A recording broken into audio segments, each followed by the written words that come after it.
It was an old Victorian mansion, perched on the edge of a dense forest at the end of Blackthorn Lane.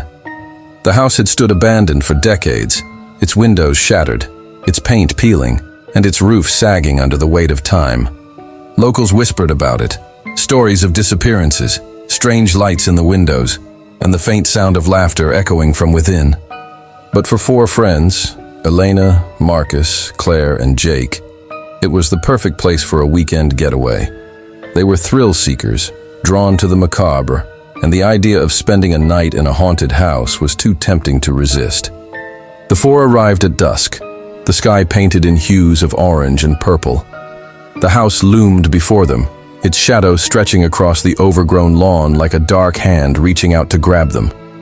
Elena, the unofficial leader of the group, was the first to step inside. Her flashlight cut through the dusty air, revealing a grand foyer with a staircase that spiraled into darkness. "This place is amazing," Claire said, her voice trembling with excitement. She was the most skeptical of the group, always looking for a logical explanation for the supernatural. But even she couldn't deny the eerie atmosphere that clung to the house like a second skin. Marcus, the jokester of the group, laughed nervously. "If we die here, I'm haunting all of you." Jake, the quiet one, stayed close to the door, his eyes darting around the room. He had a bad feeling about the house, but he didn't want to ruin the others' fun. They set up camp in the living room, spreading out sleeping bags and lighting candles to ward off the oppressive darkness. As the hours passed, the house seemed to come alive. The floorboards creaked, the wind howled through broken windows, and faint whispers echoed down the hallways. "Did you hear that?" Jake asked, his voice barely above a whisper. "It's just the wind," Claire said, though she didn't sound convinced.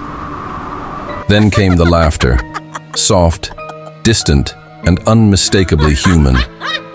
It seemed to come from everywhere and nowhere at once. Elena grabbed her flashlight and stood up. "We should check it out." "Are you insane?" Marcus hissed. "That's like the first rule of horror movies. Don't investigate the creepy noise." But Elena was already heading toward the staircase, the others reluctantly following. The laughter grew louder as they climbed the stairs, their footsteps echoing in the empty house. At the top of the stairs, they found a door slightly ajar, a faint light spilling out from the crack. Elena pushed the door open, revealing a child's bedroom. The walls were covered in faded wallpaper, the furniture covered in dust. In the center of the room sat a rocking chair, moving back and forth as if someone had just been sitting in it. "Okay, that's it," Marcus said, backing away. "I'm out." But before they could leave, the door slammed shut behind them. The candles in the room flickered, and the laughter turned into a high-pitched scream. The four friends huddled together, their flashlights cutting through the darkness as shadows danced on the walls. Over the next few hours, the house revealed its secrets. They found old photographs of a family that had lived there decades ago. A mother, father, and two children. The faces in the photos were blurred, as if the family had been erased from history.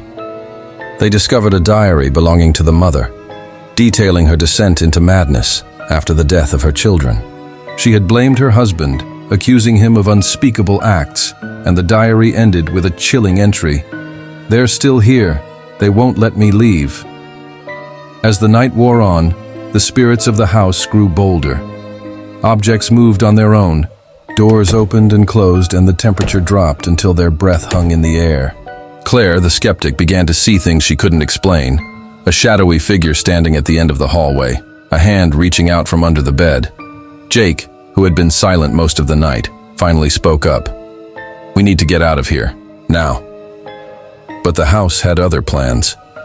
The front door was locked, the windows wouldn't budge, and their phones had no signal. They were trapped. By dawn, the group was fractured. Marcus had disappeared, his screams echoing through the house before being abruptly cut off. Claire was found in the child's bedroom, rocking back and forth in the chair, muttering to herself. Jake and Elena tried to find a way out, but the house seemed to shift around them, the hallways stretching endlessly. In the end, only Elena made it out. She stumbled into the daylight, her clothes torn and her face pale. She couldn't remember how she escaped, only that the house had let her go. For now. The house on Blackthorn Lane still stands, its secrets buried within its walls. Some say they've seen 4 figures in the windows, watching, waiting. And on quiet nights, if you listen closely, you can still hear the laughter.